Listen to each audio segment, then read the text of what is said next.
Hola a todos y bienvenidos a la clase. Bueno, hoy vamos a sumergirnos directamente en uno de los cambios históricos más fascinantes y masivos de la economía de Estados Unidos. Hablaremos de esa enorme transición, desde el gran auge manufacturero que vimos después de la Segunda Guerra Mundial hasta llegar a las complejas y a veces caóticas realidades de la globalización moderna. Es literalmente la historia de cómo cambió nuestra forma de trabajar, cómo nuestras ciudades tuvieron que adaptarse y cómo las decisiones políticas transformaron la vida de millones de personas. Así que, empecemos. Para que tengamos una idea clara de nuestra lección de hoy, este es nuestro plan de estudios.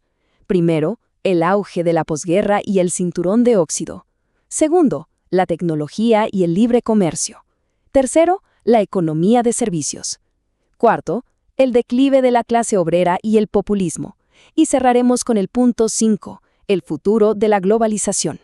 Bien. Pasemos a nuestra primera sección, el auge de la posguerra y el famoso cinturón de óxido. Hablemos de esa época de poder industrial. Imaginen esto.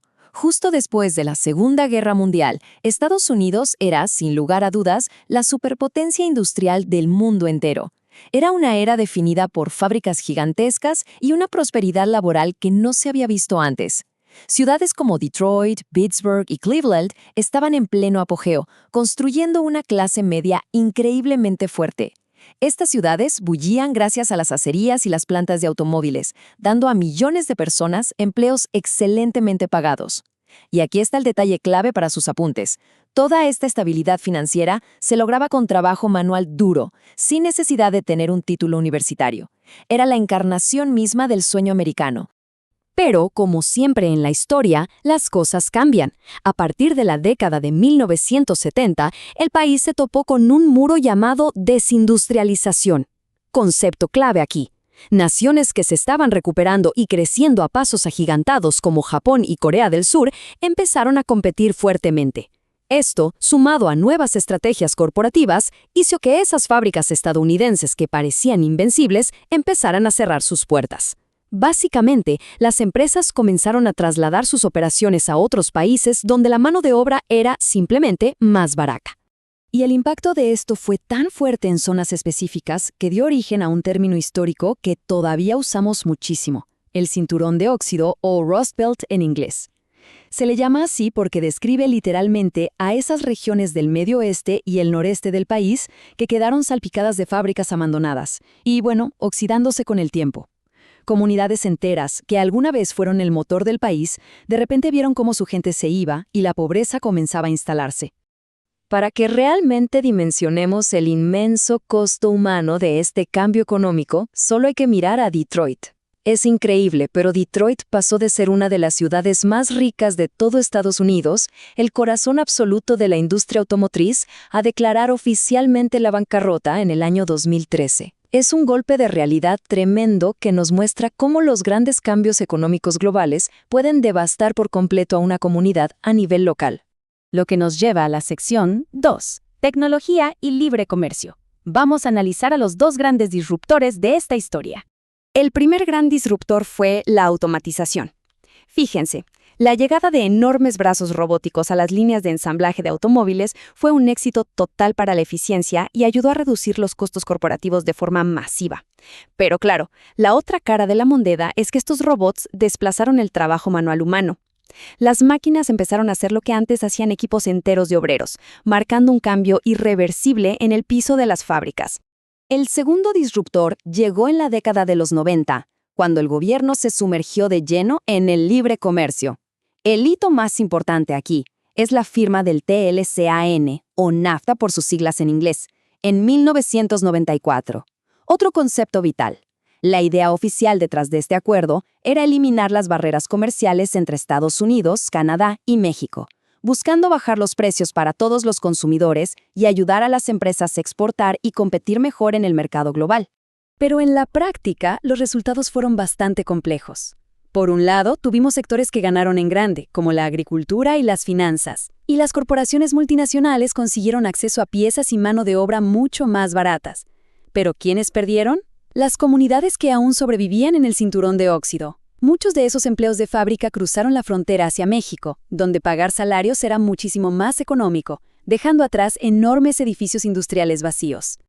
Así que, como buenos estudiantes de historia, podemos ver una clara y contundente cadena de eventos. Todo arranca con esa competencia extranjera en los años 70, luego se acelera con la automatización y el libre comercio en los 90 y culmina en crisis modernas como la bancarrota de Detroit en 2013. Es un efecto dominó que reconfiguró por completo el mapa laboral del país. Pasamos ahora a la sección 3, el cambio a la economía de servicios, un paradigma totalmente nuevo. A medida que las fábricas desaparecían, la fuerza laboral de Estados Unidos se transformaba en lo que los economistas llaman una economía de servicios. Y aquí el contraste histórico es brutal. Esos empleos obreros superestables que te daban una pensión segura fueron reemplazados por una economía dividida. Por un lado surgieron trabajos tecnológicos geniales y muy bien pagados, pero que exigen un título universitario. Y por el otro, explotaron los trabajos inestables y mal pagados en tiendas, restaurantes o la llamada economía colaborativa, como conducir para aplicaciones. El punto central aquí es entender cómo este cambio afectó a las personas de formas tan distintas. Los profesionales con títulos universitarios encontraron un paraíso en ciudades tecnológicas en pleno auge, como San Francisco o Austin. Pero la clase trabajadora tradicional se topó con un escenario durísimo. Sus salarios simplemente se estancaron, las pensiones se esfumaron y los sindicatos, que antes los protegían ferozmente, perdieron muchísimo poder. Alcanzar la seguridad económica se volvió una cuesta muy empinada. Lo que nos lleva a nuestra cuarta sección, el declive obrero y el ascenso del populismo. Toda esta frustración y esta desigualdad tan marcada no se iban a quedar solo en quejas locales. Inevitablemente, todo esto estalló en la política nacional.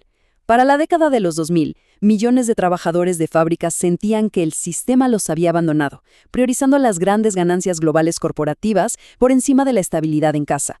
Este enorme descontento fue la gasolina perfecta para el populismo. Como vemos en la definición, el populismo es un movimiento político que se presenta como el gran defensor de la gente común en contra de los intereses de las élites. Y la culminación histórica de este descontento, de esta reacción de causa y efecto, la vimos muy claramente en las elecciones de 2016. Donald Trump ganó la presidencia con un discurso que apuntaba directamente a ese sentimiento de pérdida en el cinturón de óxido. Sus promesas de campaña incluían renegociar esos polémicos tratados de libre comercio, castigar severamente a las empresas que se llevaran los trabajos a otros países y adoptar una postura de mucha más confrontación frente a competidores internacionales. Y finalmente, llegamos a la sección 5, el futuro de la globalización. Hoy en día, el debate sobre cómo nivelar la balanza entre el comercio libre y la protección nacional está más al rojo vivo que nunca. Y el elefante en la habitación, por supuesto, es el enorme ascenso de China como potencia manufacturera. Es una dinámica fascinante pero muy tensa. Por un lado, inunda a Estados Unidos con productos baratos y ofrece un mercado gigantesco para exportar. Pero por el otro, genera un déficit comercial abismal y despierta temores muy serios sobre el robo de propiedad intelectual, los subsidios del gobierno y la manipulación de la moneda.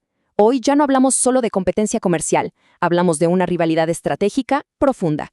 Además, tenemos que hablar de las corporaciones multinacionales como Apple, Amazon o Nike. Estas gigantes operan a través del planeta entero buscando siempre reducir costos mediante cadenas de suministro súper complejas. Claro, esto impulsa una innovación fenomenal, pero también les llueven las críticas. Muchos argumentan que su afán por mantener contentos a los accionistas los lleva a mudar empleos fuera del país y a utilizar lagunas para evitar pagar impuestos, descuidando el tejido social y económico del país. Ante toda esta disrupción histórica, los políticos más recientes de ambos lados del espectro han tenido que cambiar de estrategia. Hemos visto cómo crece el rechazo a las viejas reglas de libre comercio. Se han impuesto nuevos aranceles, se logró reemplazar el Telecán por el nuevo TEMEC, y hoy existe un impulso real para intentar traer las cadenas de suministro más vitales de regreso a casa, a Estados Unidos. Al final del día, seamos muy realistas. La globalización no va a desaparecer mágicamente. El Internet, las finanzas internacionales y los grandes desafíos globales nos mantienen conectados sí o sí. Pero el verdadero reto central de nuestra era es lograr que esta inmensa economía interconectada funcione para la clase trabajadora, dándole seguridad y buenas oportunidades, y no solo multiplicando la riqueza de las élites bien educadas. Así que para terminar la clase de hoy, les dejo esta gran interrogante para que la reflexionen. ¿Cómo puede un país abrazar las innegables realidades de la economía global sin dejar a la deriva a sus propios trabajadores nacionales? Es un tremendo rompecabezas histórico y político sin respuestas sencillas, pero entender la historia que acabamos de repasar es el primer paso vital para resolverlo. Ha sido una excelente lección. Muchas gracias por acompañarnos en este recorrido por nuestra historia económica. Nos vemos en la próxima clase.